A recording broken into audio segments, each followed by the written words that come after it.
आज मैं भाग्यशाली पुरुषों के कुछ लक्षण बताती हूँ। ध्यान से सुनिए। पहला, जिस आदमी की हथेली के बीचों बीच तिल होता है तो ऐसे लोगों के बारे में कहा जाता है कि उन्हें वाहन सुख और समाज में खूब मान सम्मान प्राप्त होता है। ऐसे लोगों के पास पैसों की कभी कमी नहीं होती।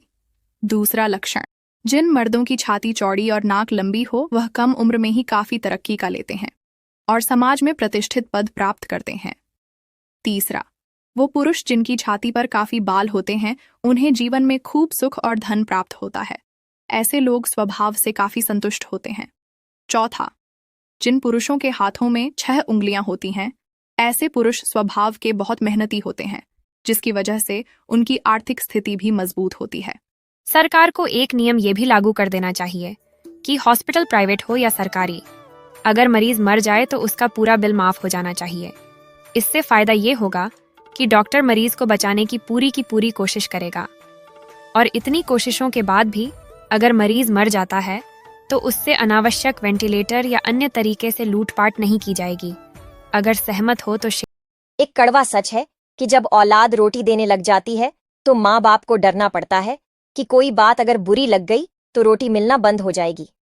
दूसरी बात, लंबा धागा और लंबी जुबान दोनों समस्याएं ही पैदा करती हैं, इसलिए धागे को लपेटकर और जुबान को समेट कर रखना चाहिए। तीसरी बात, एक औरत तब तक बूढ़ी नहीं होती जब तक उसका सुहाग जिंदा रहता है और एक पति तब तक बूढ़ा नहीं होता जब तक उसकी पत्नी जिंदा रहती है। एक के बिछुड़ते ही दूसरा बूढ़ा होना शुरू हो जाता है और यही जिंदगी की कड़वी सच्चाई है। जवान साली घर में हो तो जरूर करें। यह काम जानने से पहले लाइक सब्सक्राइब जरूर करें।